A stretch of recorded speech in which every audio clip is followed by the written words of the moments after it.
The question they are answering is about queenside activity, as opposed to saying the question they are answering is one side better than the other on the queenside activity?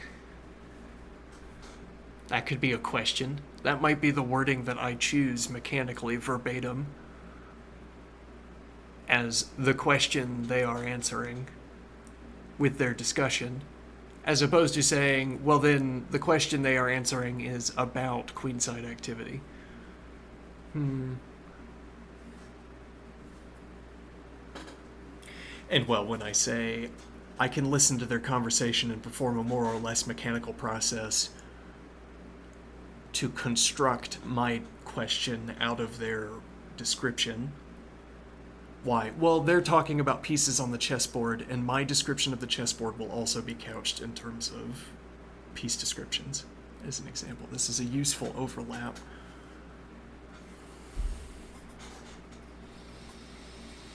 What am I observing here?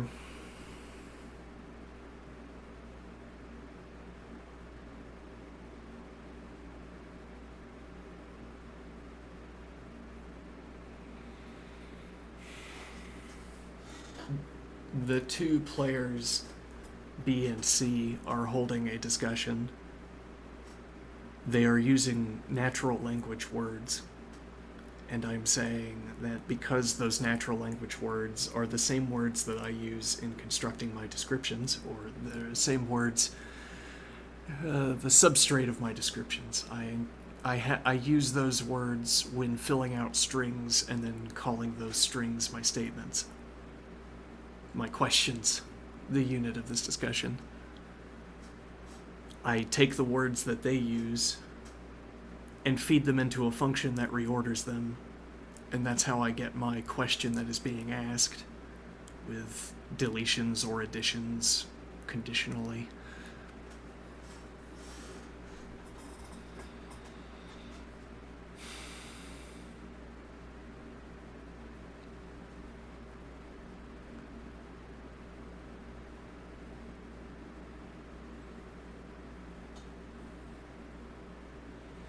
So I watch them hold their discussion, and I say they're not talking about the right thing. Now, I want also then to say, I know what they're talking about. Presumably, otherwise I wouldn't be able to make an assertion about whether they're talking about the correct thing or not. So, despite being a faulty description of the board state, I can construct it within our way of talking about the board state, and then point at it and say, this is false. I have constructed a false statement so as to compare it to a plausibly true statement.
how do I know that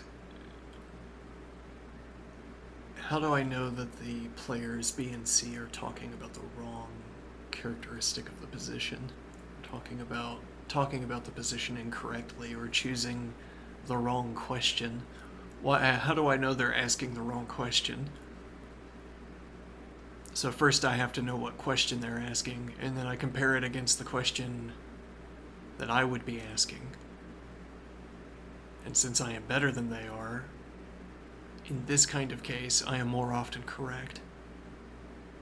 Maybe that doesn't fall out of being higher rated. What do I mean here? Well, the example we want here is to say that the only thing that matters up front is fast tactics. In fact, with rating, like before you've mastered fast tactics, you lose all the time to fast tactics.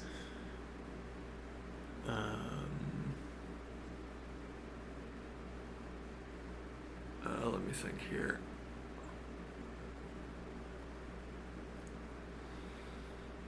I'm dropping my point again. Let me think.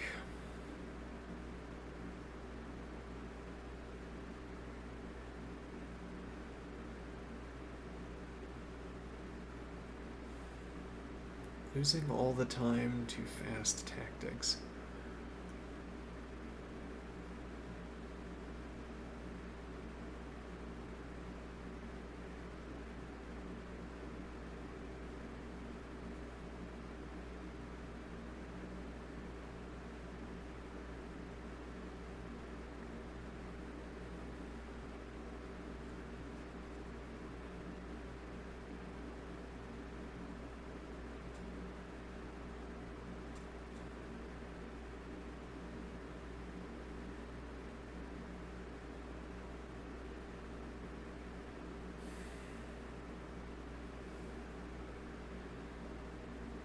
We're talking about players B and C. Players B and C are having a discussion about their board state. I'm saying they're talking about the wrong thing. Okay. Now, there's the possibility that they are talking about the right thing, and what I want to talk about is wrong. Even though I'm higher rated than they are, because what I'm better at is fast tactics. They shed rating to fast tactics. I don't. And if you don't shed rating to fast tactics, you accumulate it.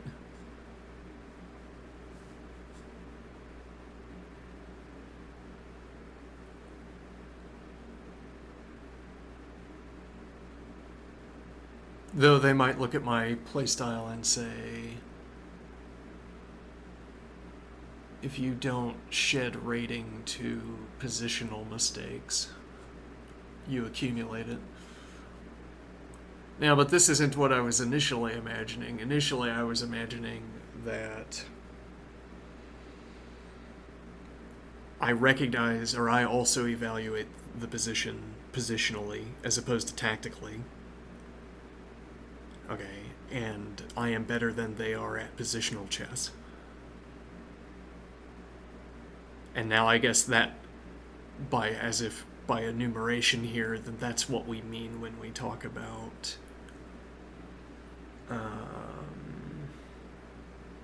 let me think here.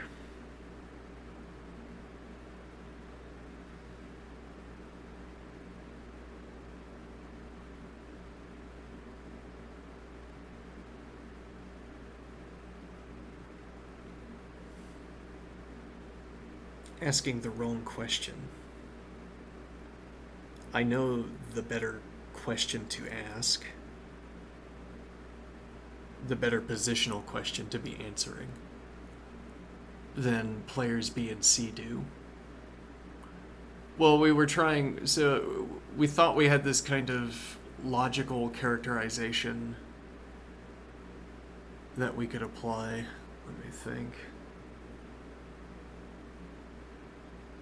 This logical characterization we could apply.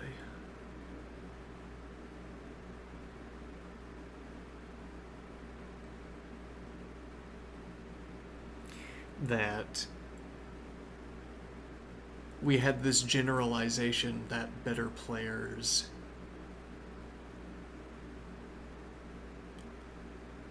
must either answer the right question more frequently, or must be asking the right question more frequently, or in the cases where the better and the worse players are both asking the right question, one of them answers it in a better way.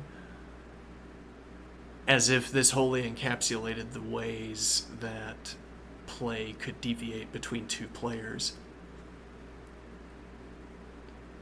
As in, there's this kind of quantified characterization where you talk about asking the right question, which you suppose you can enumerate. Asking the right question as opposed to providing the correct answer to the right question. And then I guess also as opposed to answering the wrong question and providing the wrong answer. But once you're already answering the wrong question, you're unlikely to be choosing the same move that you would choose in correctly answering the correct question.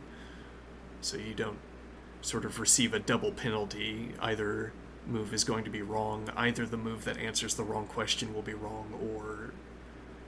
Well, and again, you don't need to go beyond that. It could be... Imagine that you are asking... Imagine...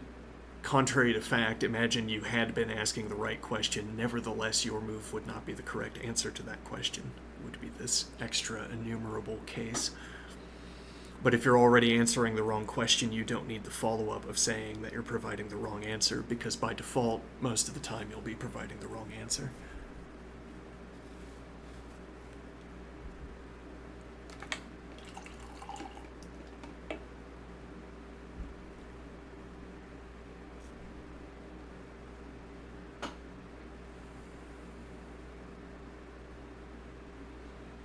So when we said that the better player is either answering the right question more often or providing the correct answer more often,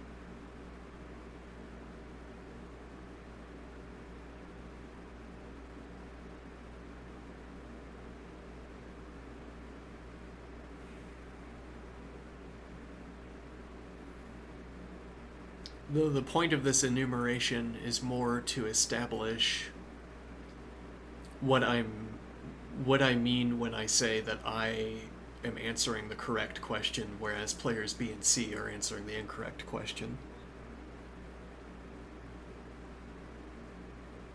We're trying to ground that description in a way.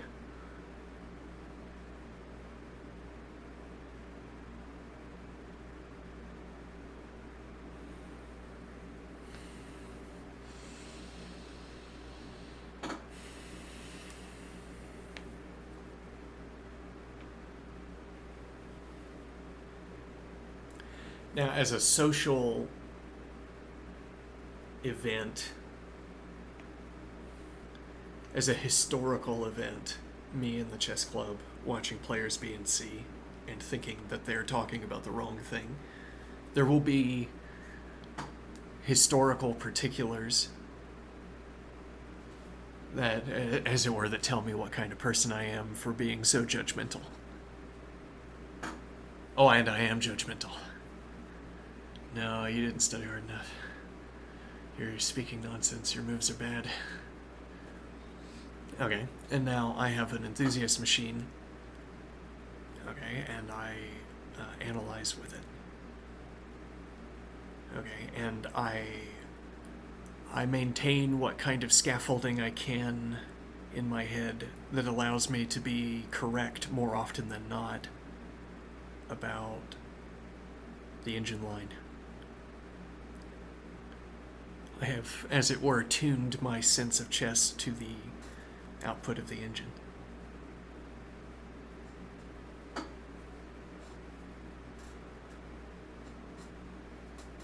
And so I say, materially, historically, the point is that I'm going to the chess club after these analysis sessions.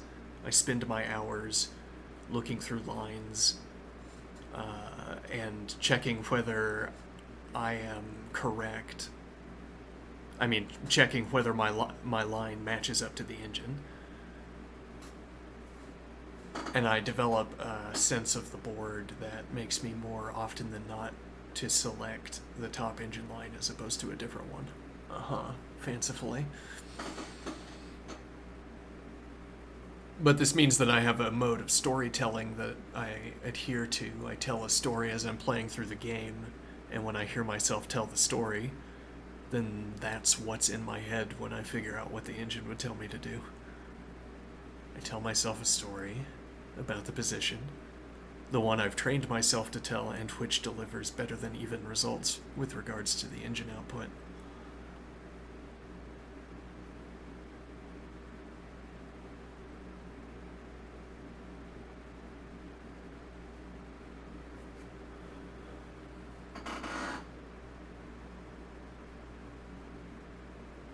And now, so I'm sitting in the club with players B and C.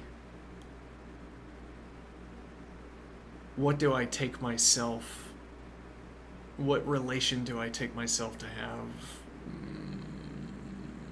I'm sitting in the club and I am saying players B and C are talking about the wrong thing. And now, one accusation here would be to say that I am asserting that they are incorrect about what the engine output would be. But rather, what I'm saying is that they didn't adopt my mode of description, which is better than theirs at landing on the correct engine line.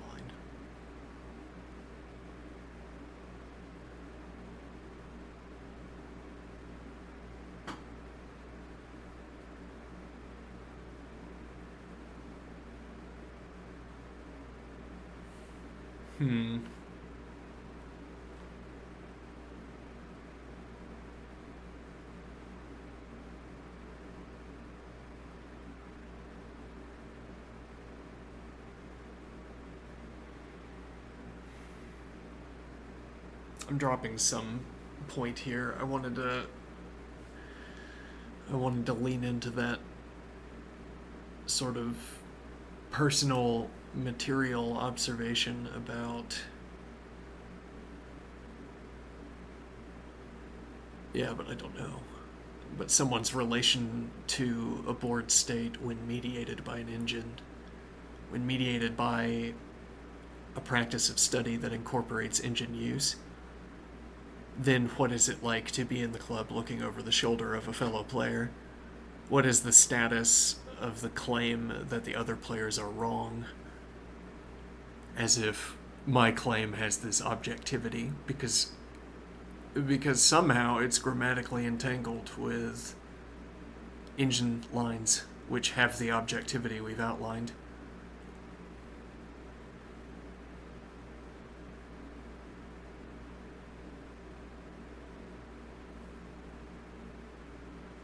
Whatever that entanglement.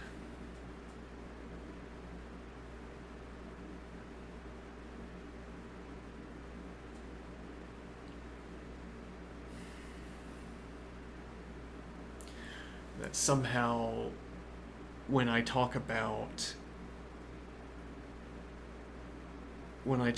the play of players B and C, somehow, while speaking about the play of players B and C, I make reference to engine lines, and then grammar sort of flows out into capillaries, as it were.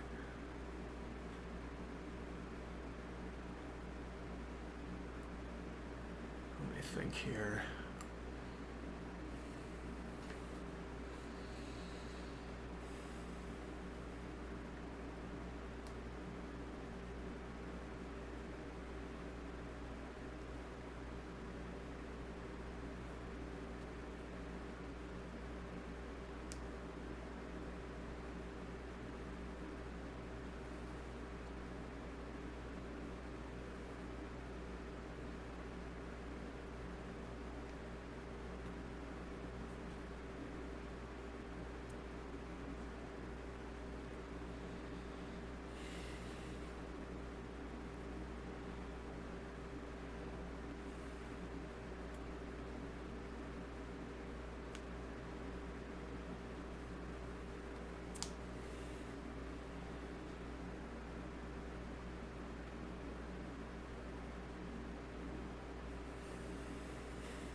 I mean that somehow the engine line gets grammatically intertwined with my discussion about players B and C. And then it's like we unpack the contents of the engine line, and one of the contents in the pack was objectivity, and then I take that word and I plug it into one of my functions and I get a sentence that involves the word objective. For instance, I claim my analysis uses the engine lines, so it is objective. Okay, that would be a blunt way of grammatically entangling the objectivity of engine lines into the putative objectivity of my evaluation of the board state. How to bootstrap myself into a purported objectivity.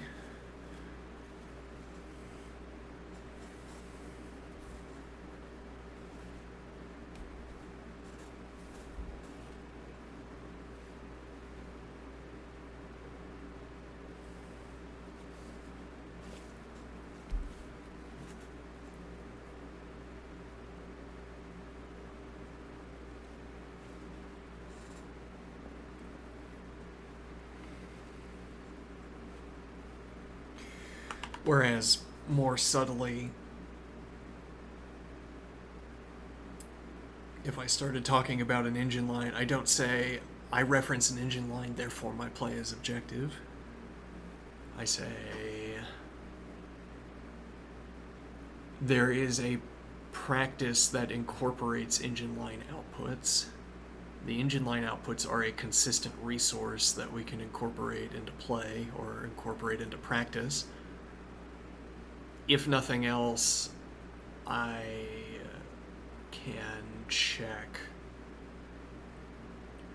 whether telling my positional story leads to alignment with the engine. And now I'm not directly saying engine lines are objective, therefore my analysis is objective. This blunt way of entangling or intertwining objectivity into our description.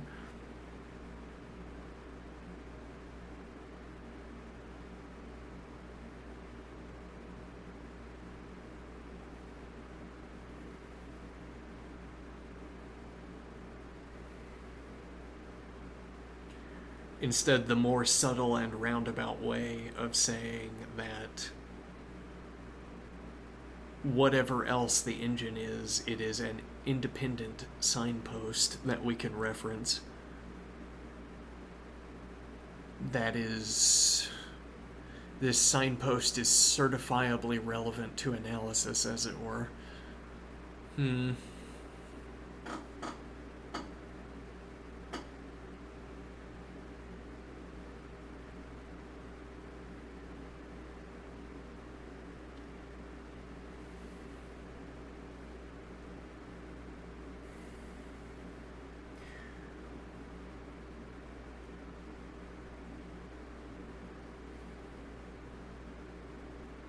So I listen to players B and C discuss the board state, and I say they're answering the wrong question, and I have a test.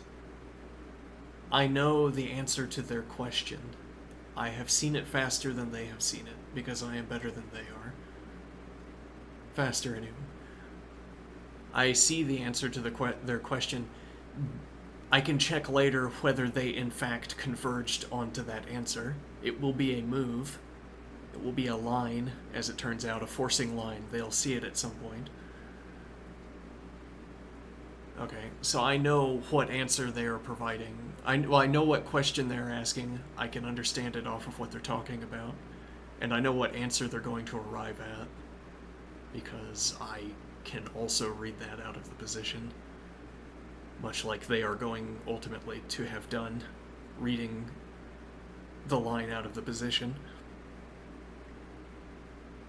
And now, so I take their line back to the engine, and it isn't the top engine move. And that chain of activity is what I together call, I don't know, proving that the players B and C were talking about the wrong thing. That they weren't answering the correct question. Because even if you answer their question correctly, you don't choose a line that the engine outputs.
I say that players B and C are answering the wrong question.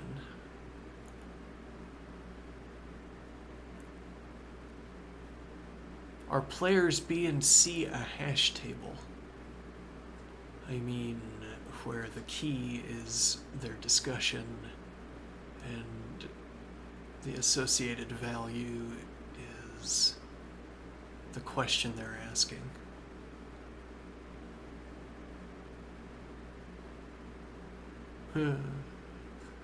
Seemingly, I mean that for any discussion, player A is going to have a posed question, a translation that takes the form of a question.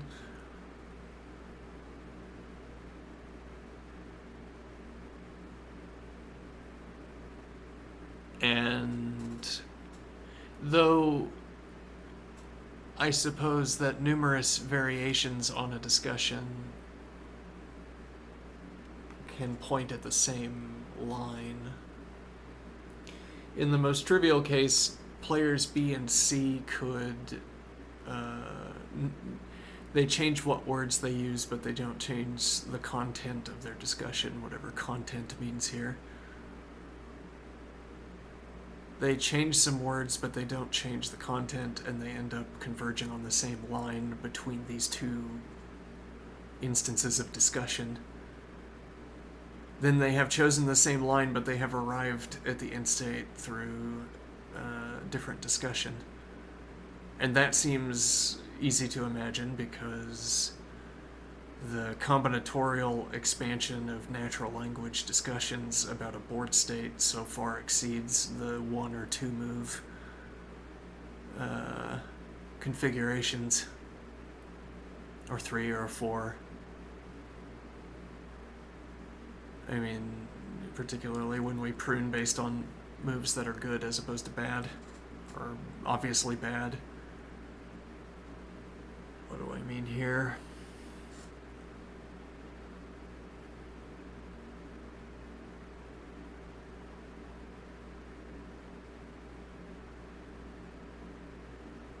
We're saying that the number of ways that are available to describe a board state, to describe how a board state could unfold, the number of natural language descriptions we can provide for 1, 2, 3, 4 move sequences far exceed the number of those sequences from a specified position. So it's easy to think of more than one discussion converging on the same line, because there are so few lines relative to the discussions that can reference them.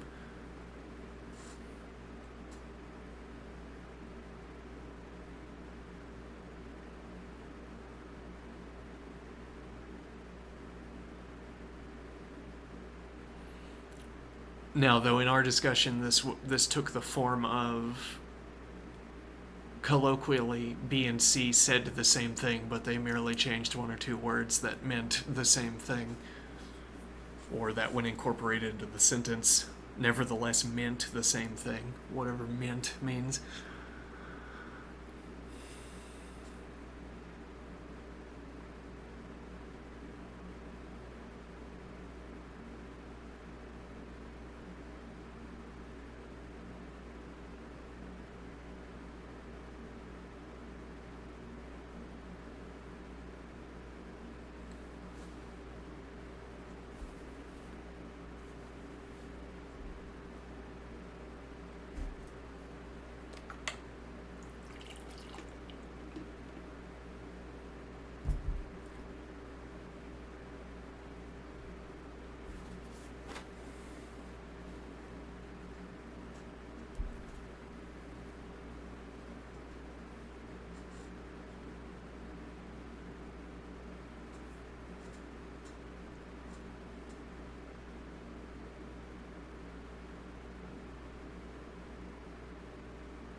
I was just imagining a case, imagining a fanciful idea.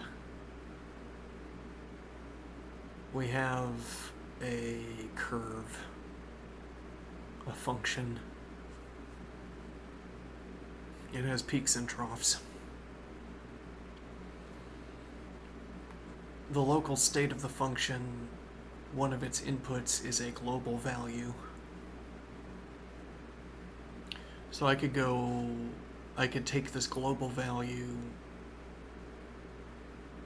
numerical value I suppose, it feeds into a function, might as well be a number. We take this numerical value and I take it to anywhere else on the graph. I can use that value to inform what I find at the other location in the graph. And what this means is that the global value is determining the particulars for the representation of a curve at a given position. Okay, so I have a curve with peaks and troughs. If I elevate the global value, I can see a continuous process by which the curve also elevates. But it's not... I see a continuous process by which the curve rises up out of frame. because I've zoomed in on a particular portion of the graph of the plot. The camera is centered around that position, and I'm watching the curve rise. I generated the local representation of the curve, and indeed, in each frame, I generate the next state of this curve using the global value, inputting it into the function that tells me what the curve looks like at this location.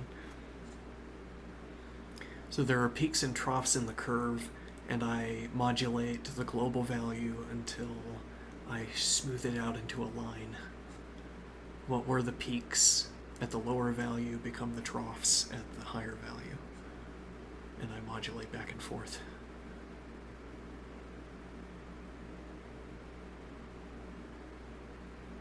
Interesting.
Alright, what time is it?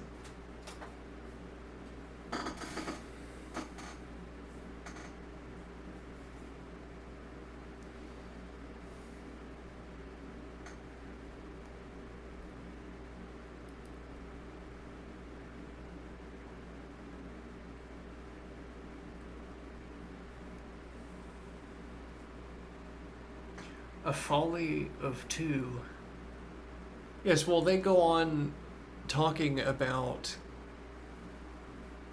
this erroneous question. They go on answering the wrong question. It's like we're wondering what could inform these wrong questions. How could you, like, why doesn't your question asking collapse, as it were, if you're answering the wrong question? I mean, I know why I can continue to ask my question. It's because it's the correct question to be answered, and the correct question to be answered will be answered on every move from the beginning to the end of the game. Okay, if I choose the correct move, I have answered the correct question. And if I don't choose the correct move, we prune the line. So it doesn't exist. So I chose the correct move.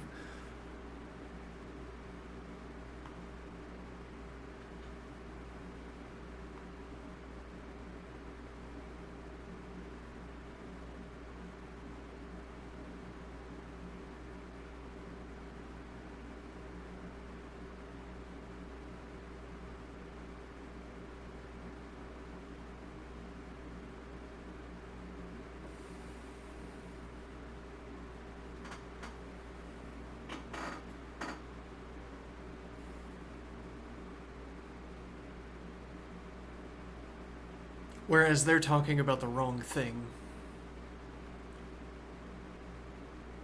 I wonder if we could come up with a sort of a physical description here. Like, one wants to compare talking about the wrong question or answering the wrong question in chess with answering the wrong question in the management of a physical system.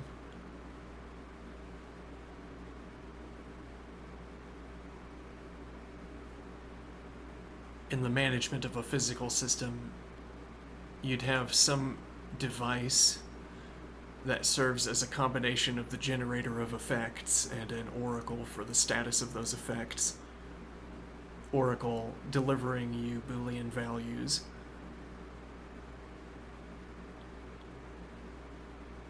So, for instance, you have a machine that putatively generates a physical regularity, a pattern over time in a physical system.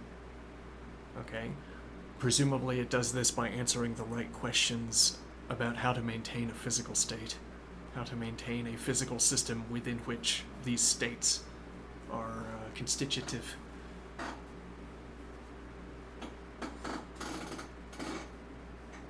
Now, if you're asking the wrong question, you're nevertheless passing your question into a machine that generates outputs. But it's, as it were, as if your machine outputs are not going to resonate physically in the physical system. They're not going to resonate in the physical system in the way that, as it were, an efficacious manipulation of the machine would be.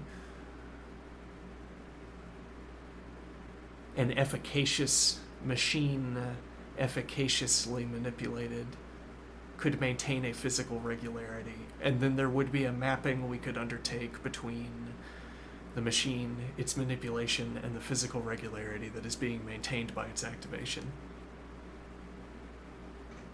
Whereas when we adopt, well, we have the machine, we can choose our inputs however we will. Normally we tailor them to maintain a physical regularity. But suppose that I tailored it to the wrong physical system. I mean, I tailor an input to the machine on the assumption that the physical system is in a given state, but it is not. And now the inputs that I make into the machine are outputting into an unsuitable medium. And now there will be an unfolding of physical effects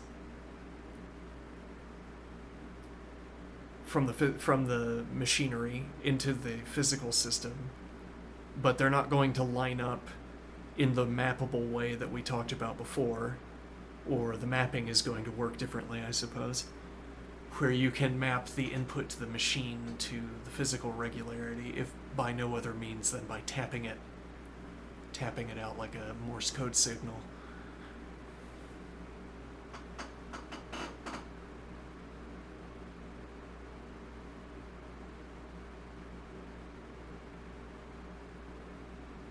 Now there's a sense for choosing inputs into a physical system that maintain a regularity. We want that description also for chess, or it's like we're trying to think about chess in that way.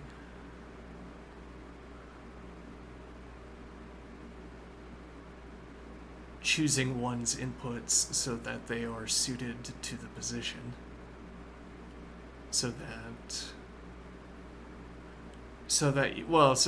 We don't know what a regularity means. In a physical system, it's easier to establish what we mean by a regularity because we can establish it by referencing timestamps with fuzz.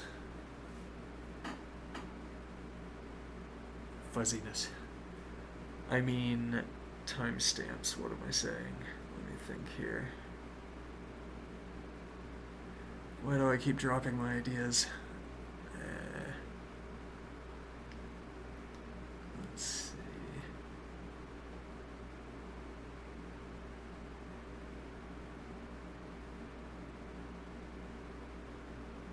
Timestamps. How did they worm their way into this discussion again?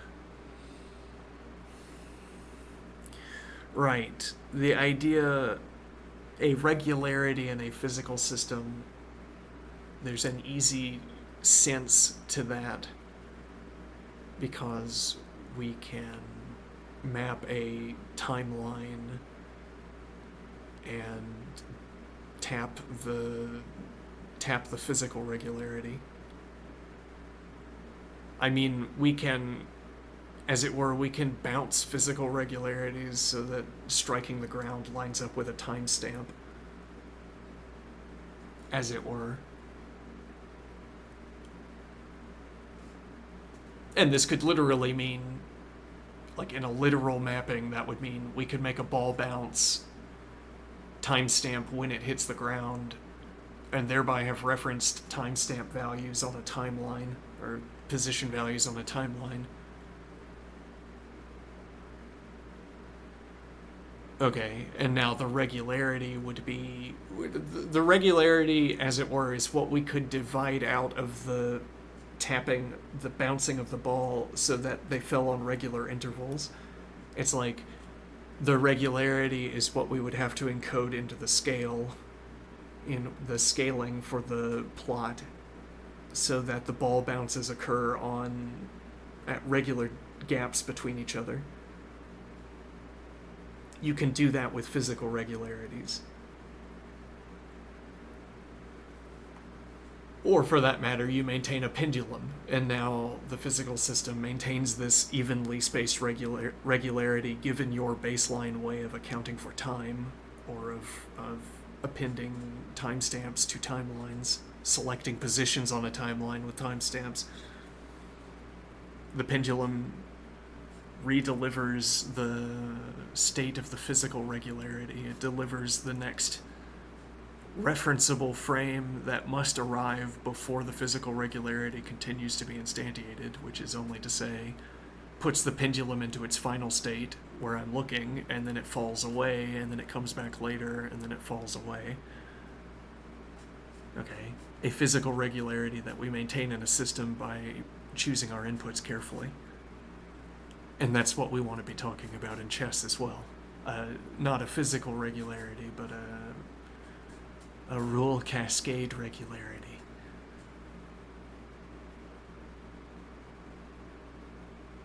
A cellular autonomous unfolding of a chess board state regularity, as it were, to make more of an analogy with a physical system.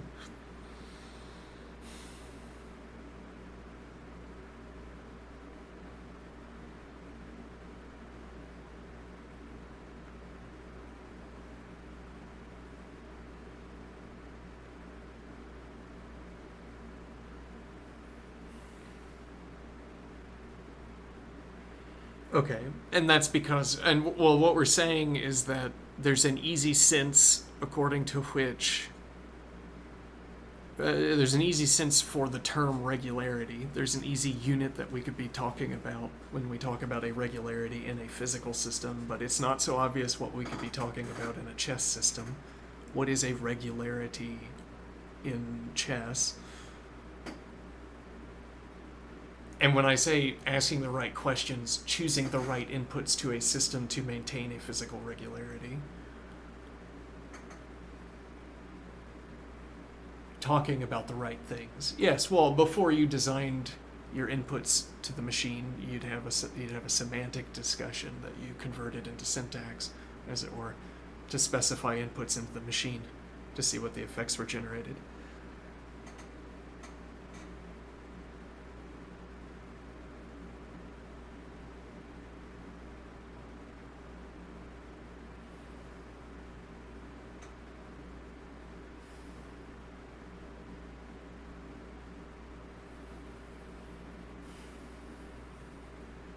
So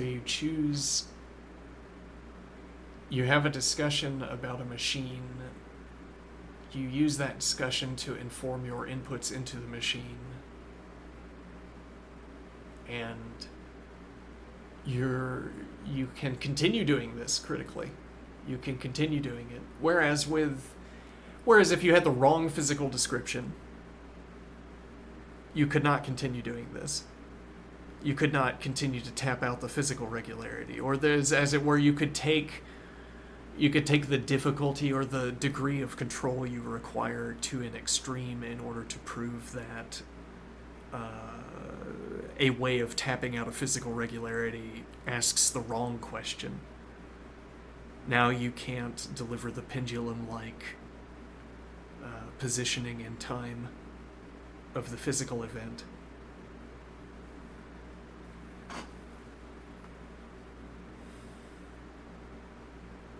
Now, though, you're still choosing inputs into a machine. Yes, well, it's like the difference between a standing wave, like well, it's like the difference between a resonant tone in a hall and a non-resonant tone in a hall. I'm thinking. Let me think here.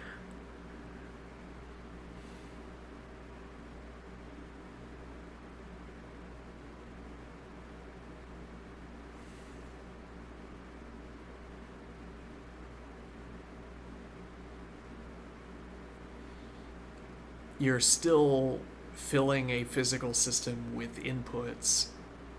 They are not aligned to the physical system in such a way as to tap out the anticipated regularity, but there will still be some unfolding of effects as the inputs you've chosen, misaligned to the physical state, nevertheless play out in one way rather than another.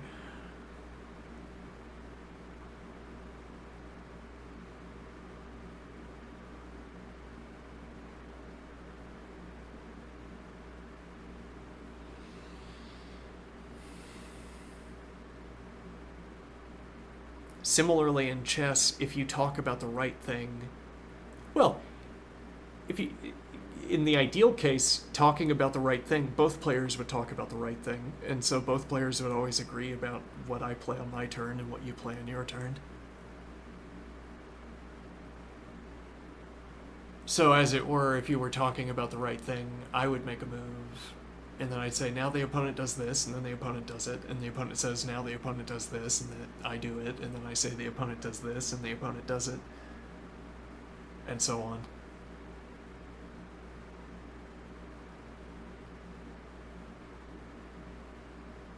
The idea being that now the two sides are fitting together like two halves of a machine unfolding.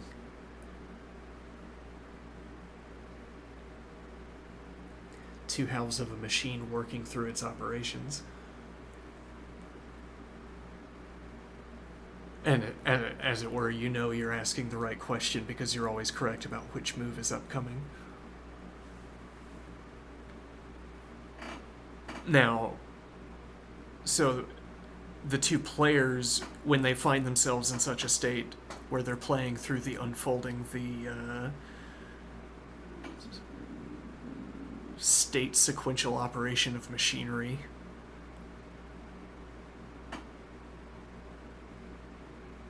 of the board state, the experience is of agreeing concerning what the correct question is, also agreeing concerning about the execution of answering that question, or agreeing concerning the answer to that question, but disagreeing about who is favored by it. Like, we're both right that this is the correct line, but one of us is wrong about who it favors, because otherwise we wouldn't have entered into it.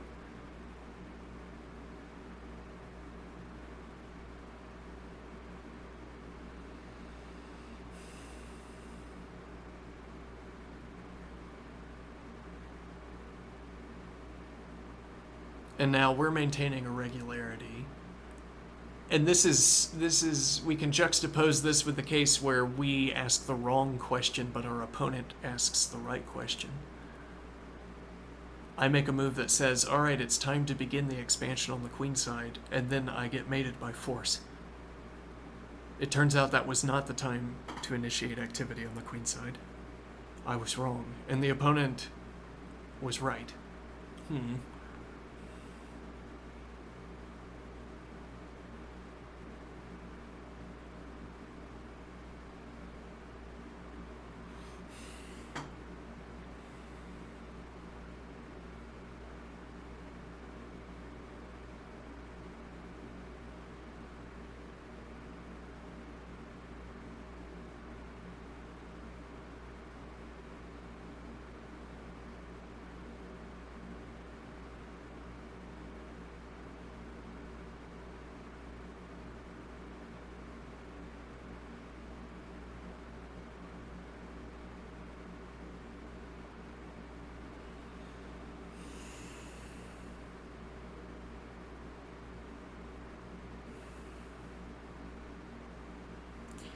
Like, we want to say the two players would be agreeing about the unfolding of their machinery, but unexpectedly they'd be surprised by how the board state unfolds.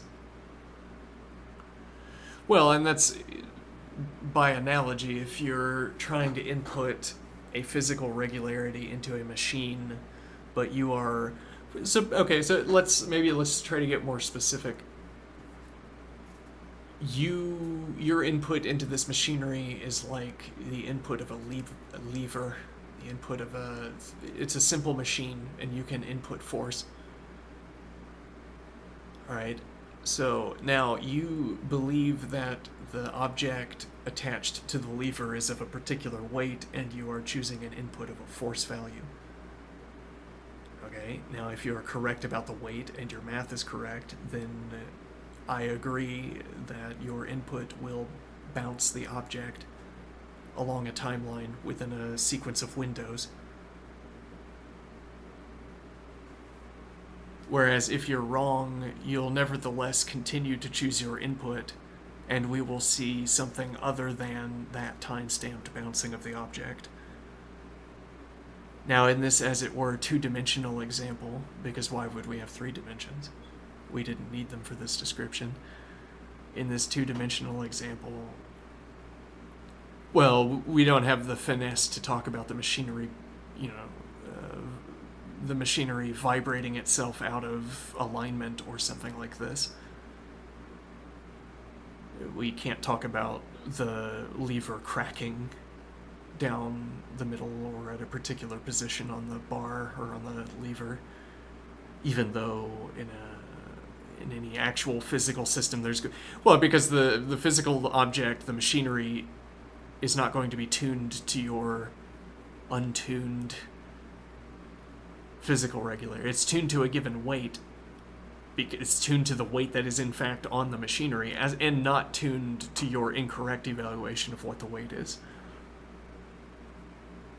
You choose your inputs as the functional output. You say the weight of the object on the lever is the function input. I get the function output, which is my force application. And then, because you were wrong with your input, you're now tapping out something else. Now, this might have its own regularizable event. It might, as it were, bounce in a different way. But in a physical machine that is not tuned to it, we might see the machinery shaking itself apart to pieces and then collapsing, after which point it's no longer useful to talk about a lever or a simple machine. When talking about the behavior of the machinery, we suddenly have to go 3D and talk about bars falling away from each other, splinters of metal, whatever.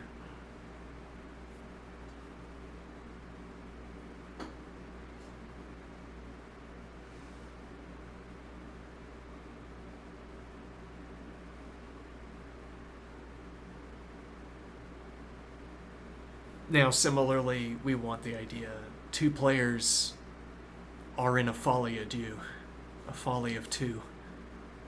They believe that they are in a machine state.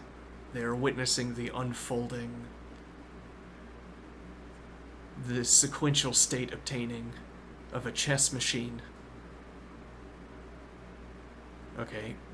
And we want, as it were, physics to intervene. The fact that they're asking the wrong question means that out of the blue, they weren't talking about the right thing. Suddenly, there will be something else to talk about that then occupies the slot of what you should have been talking about the whole time. Some unexpected unfolding of the board, continuation of the board state, leads you to say, oh, that was actually more relevant the whole time. If we go back to the preceding move, we could have played this move, this critical move, we could have played it 2 moves ago with greater advantage, or at any rate earlier, without allowing the opponent an opportunity to shut down the tactic. We could have initiated the tactic earlier, this base case.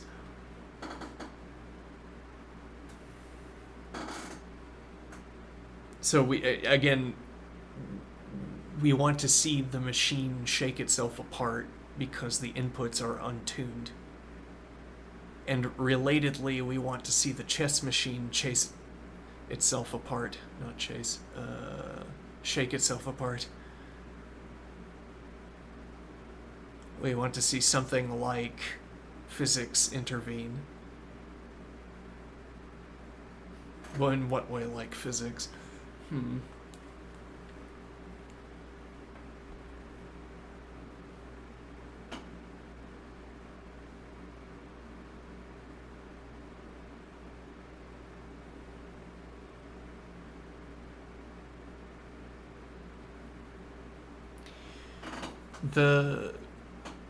With physics, with the machine, where we have the lever and we have the weight,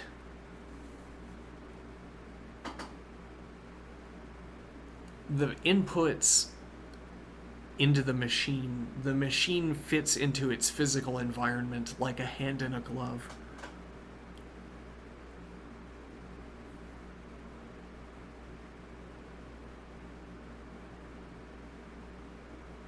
Which is to say that no matter what inputs you choose into the physical machine, you will have an output. And then, there is a correct association between the input and the output, the state of the machine. It's like saying we get the function of the world for free. The physical simple machine is an input into the world, and it gives us the upcoming states for free.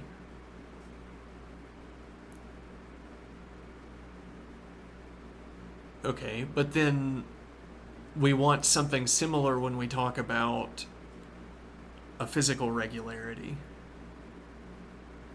We initiate the input sequence associated with a physical regularity, and then we get the states for free. We get the operation of the machinery for free. As it were, we've established an adequate description of the physical machine for lengths of time, which is all we're trying to accomplish when we talk about sequences of inputs to a physical machine. So we get correct description for free if we have correctly characterized the physical state and then also chosen the correct inputs. Much like how we get the actual state of the machine from the world for free. If we say merely the machine is in its own state, whatever that is, that statement is always going to be correct for free.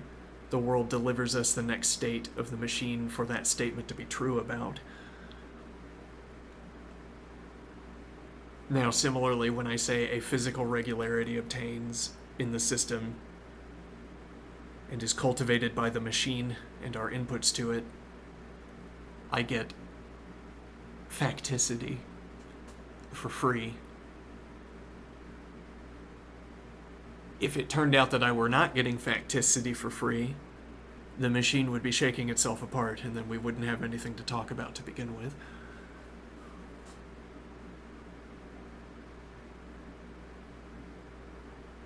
Or we would notice a divergence between what we anticipate in the physical system. As it were, there's going to be some extreme case where we can still get a physical regularity. Our input still selects a physical regularity.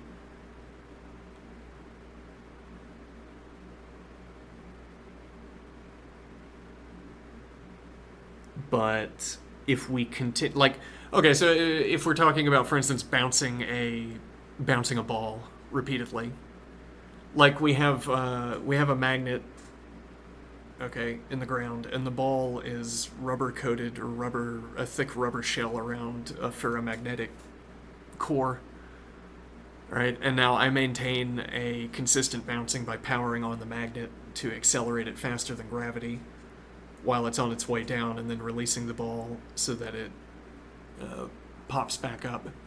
Okay, and through this process of activating the magnet repeatedly, I maintain a timestamp regularity. Okay, now we're thinking that being wrong about the relevant values is going to reach some kind of extreme case. As it were, if the ball starts to bounce in a direction, instead of bouncing straight up and down somehow, my inputs don't anticipate this. Okay, but also they don't stop this from happening. They don't induce it by my judgment, but they also don't dampen forward or backward movement. So when the ball begins to bounce in a direction, it will continue to do so given my input. And continuing in that direction, it will strike a wall, and then it will begin to behave differently. Unaccountably. Or this same description. Well, and so like the idea is that the outcome of the ball bouncing is remaining within a window where I can still see the ball over there, and I can say it is the next bounce. It is the kth bounce.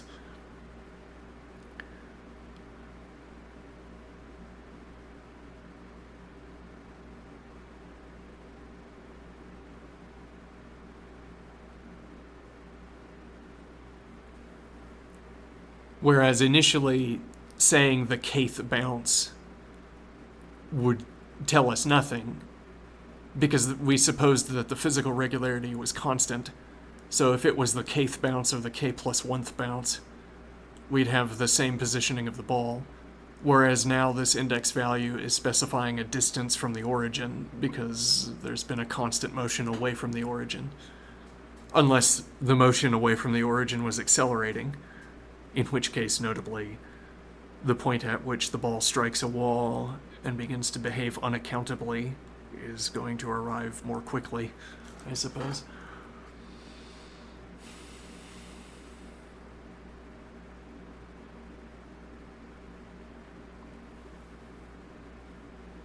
Saying the kth bounce meant nothing before because the ball would always be in the same position. If it was the kth or the k plus 1th bounce, the ball would merely pass through, according to a timeline, a time-stampable sequence. The ball would reach its zenith, and then it would begin to fall. Faster than gravity, notably, because we're activating a magnet to pull.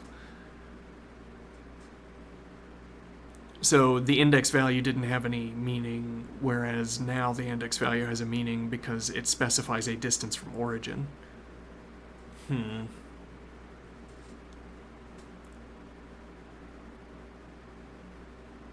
And the point really being made here is that when I choose an input to the machinery, I choose a patterned input sequence to a machine. If I'm correct about the weight or about the machinery, then we will get a physical regularity. We can also get a physical regularity if I am wrong. We will always get a physical system, though, unless we talk about like flickering a physical system into existence by let me think here. Like we say, we have, like, the machinery generates the system and not the input into the system, and now, or the machinery has both to generate the physical system within which regularities can be represented and then also initiate those regularities. And now we have to choose an input sequence that maintains the physical system and instills into it or imbues the physical system with that regularity.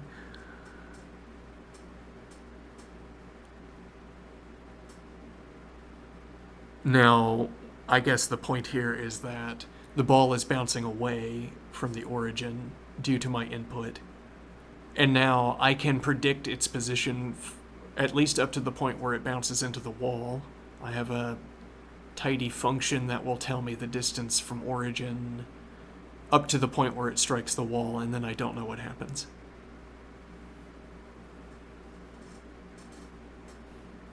And we want this to be analogous to two players believing that a chess machine is unfolding. They carry through their chess machine, and then something intercedes.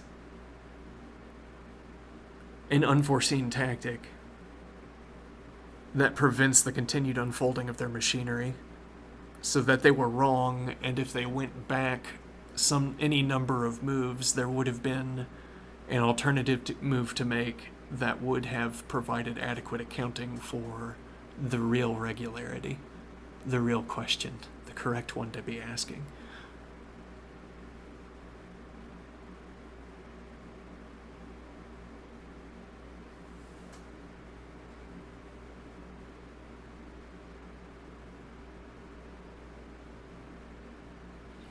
Which is analogous to the case where, well, the ball bounces normally, and then on some bounce, we first notice that it is bouncing away from origin.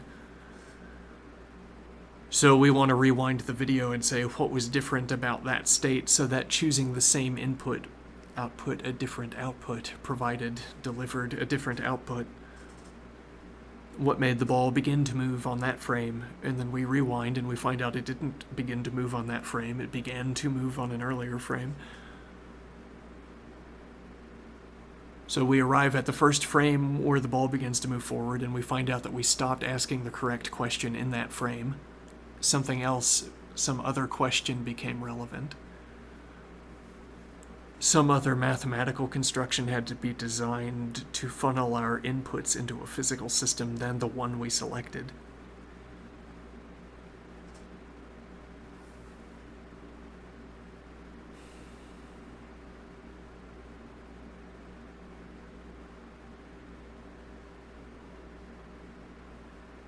And we say, at this frame, I could, as it were, continuously alter my input. And if I continuously alter my input in that way, then the ball will not begin to move forward. And similarly, in the chess machine example, you go back to the move at which a critical point arose, at which the players ceased to be asking the correct question, and you can find the correct question for them to be asking, and it recommends a different line.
I am struck by an amusing possibility.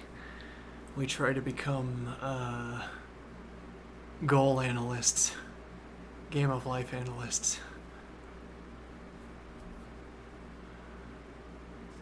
I figure out how to use programmatic inputs into a game of life, and we perform science. Talk about cellular dynamics. And we functionally establish experiments using functions to specify initial states of live cells, or board states. I'm wanting to think that if you have a kind of coherent game of life structure, let's suppose you have a big blob that moves as a whole, covers two-dimensional space. Well, it repositions according to some coordination of a goal board. So you have a moving blob. Now you have two moving blobs.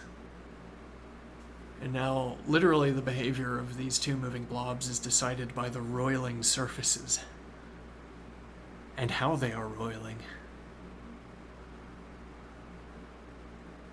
The interaction at the boundary between the two blobs of lit cells. Okay, the idea would be you can always comment on the instantaneous particulars. The question is whether there are structural dynamics that you can talk about to get structural descriptions of upcoming states more efficiently than playing forward the goal board.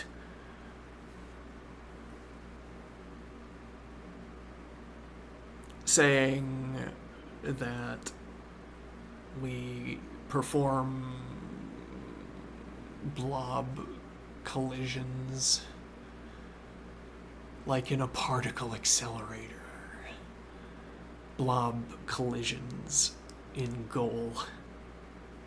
Okay, and we want to be able to categorize the blobs beforehand and then have confidence that the resulting blob from the collision will have some functionally derived collection of characteristics, so that we can generate a description of what will be after the collision, before the collision, and then check whether we're right or not.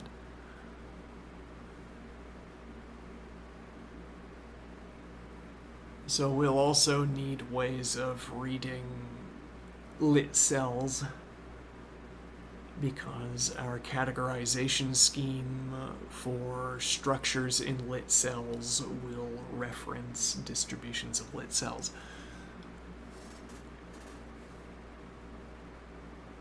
So to say, when I want to check whether my characterization obtains in the end state post-impact, I will have to read the end state and then functionally derive a Boolean that tells me whether the description obtains or not.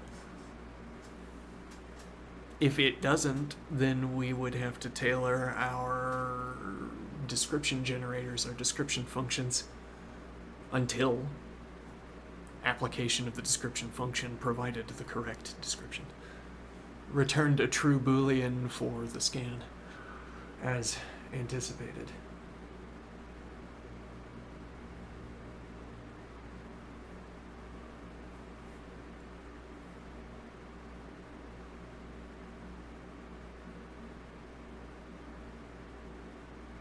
Okay, so we design experiments for particle collisions in gold, or some other cellular automaton if there's a more interesting one for this kind of activity, but goal most simply.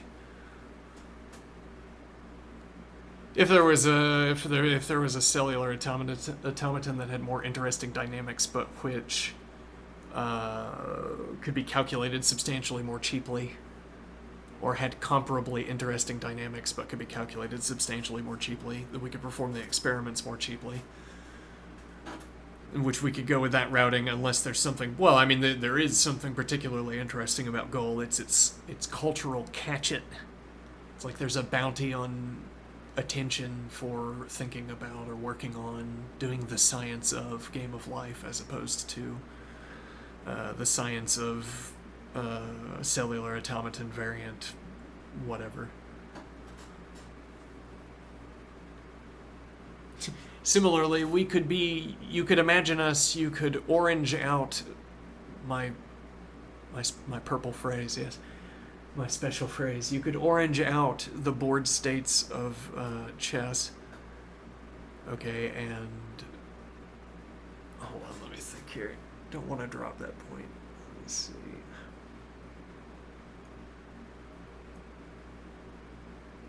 Saying that I could offer a description of a board and you could generate more than one board that corresponds to the description, but what is the point here? Let me see.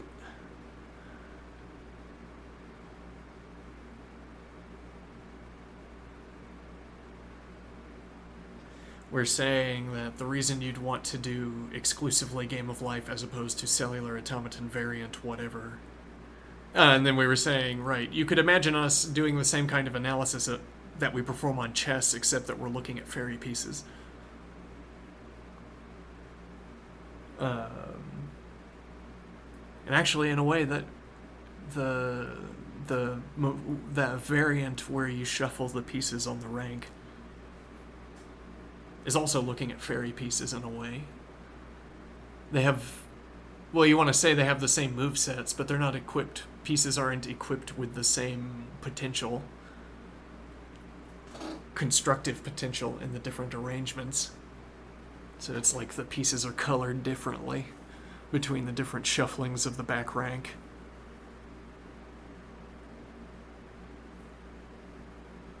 But okay, you could orange out the pieces on the board and then replace them with fairy pieces and have comparably intricate descriptions of board states. But you don't have that because the fairy pieces don't have the cultural catch-it, whereas the actual chess pieces do have the cultural catch-it. Effectively means there's a bounty on the attention. It's like there's a reservoir of attention to tap into. Game of Life popularized by motivated individuals over the years to the exclusion of alternative cellular automaton that could just as easily have been popularized. Now, if it turned out that Game of Life was a less efficient cellular automaton,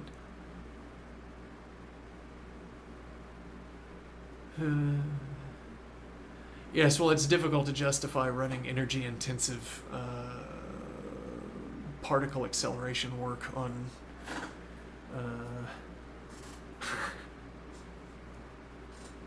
cellular automata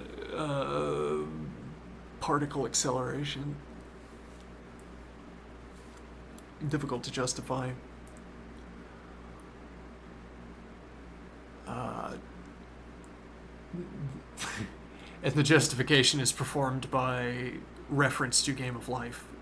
Well, I mean, we could be wasting our electricity running particle acceleration in cellular automaton variant whatever, but instead we're doing the productive activity of particle acceleration in the popular cellular automaton Game of Life.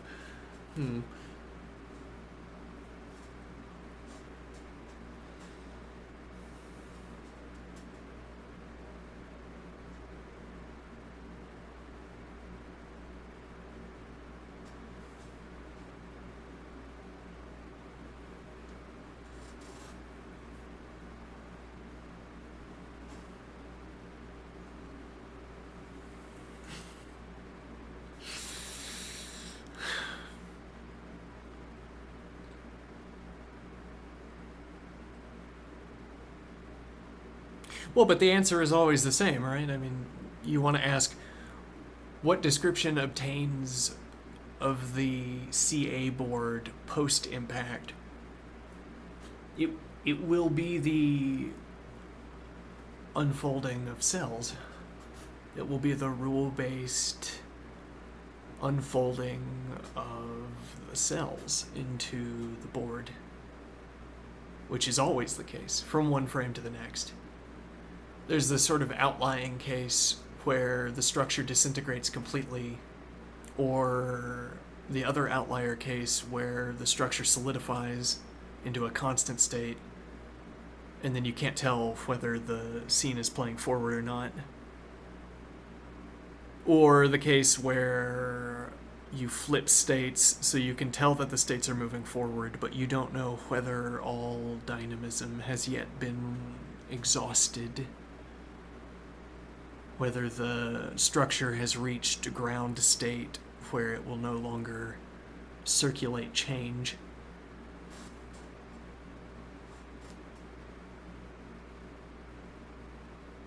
Whereas if it doesn't move at all, you don't know if the states are playing forward. And if it's an empty board, you don't know whether the states are playing forward. Interestingly.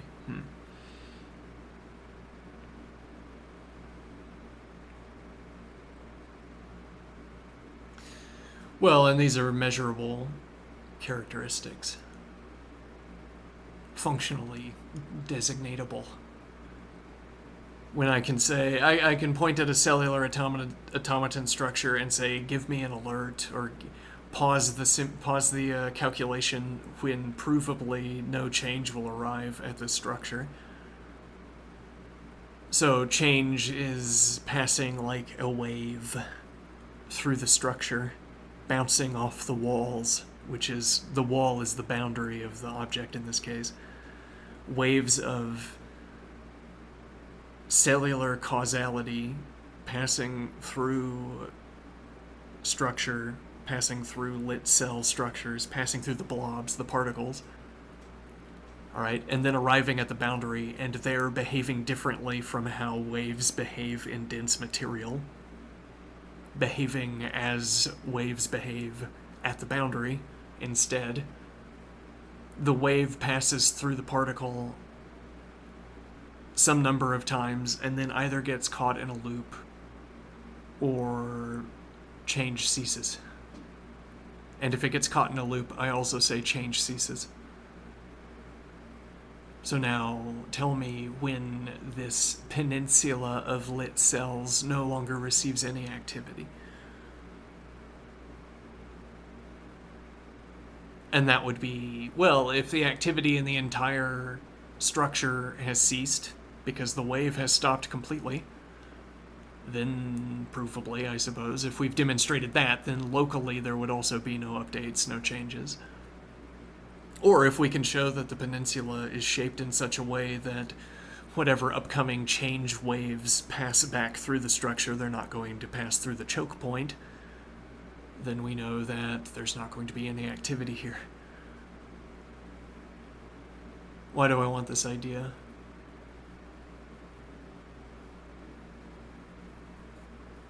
This would be a way... Well, so we're thinking this might be mechanically, syntactically referenceable. We might be able to talk about the updating of cellular automata in such a way as to identify these causal waves, these waves of change, and then make falsifiable statements about, well, falsifiable, make mathematical statements about whether a wave can pass back into into a region of a particle.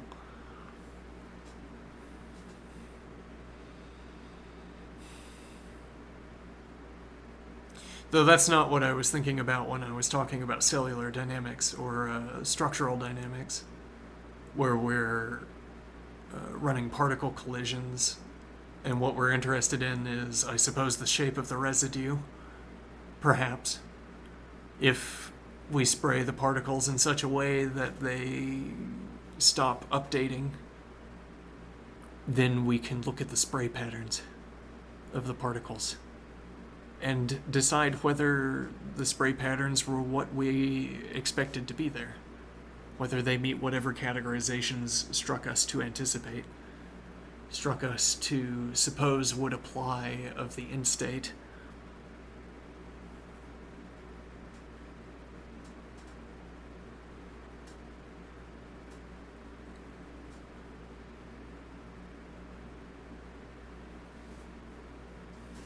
Or if the particle collision produces an object that, a coherent object that does not appear to be tending towards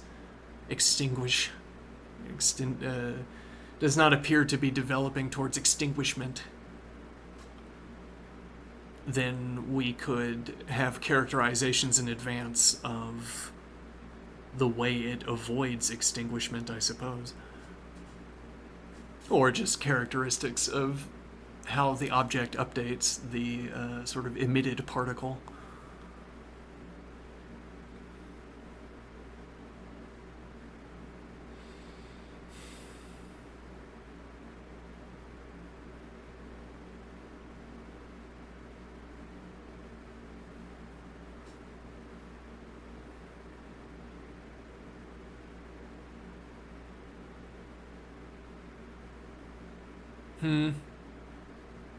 Sounds difficult. Sounds like it would take hours of the day. Uh,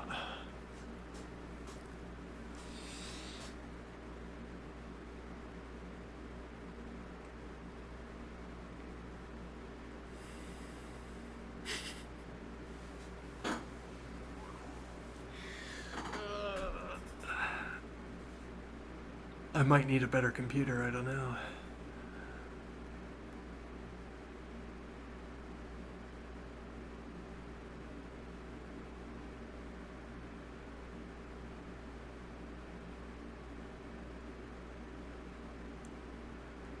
Alright, well, I think I'm done for now. Hopefully, that was interesting.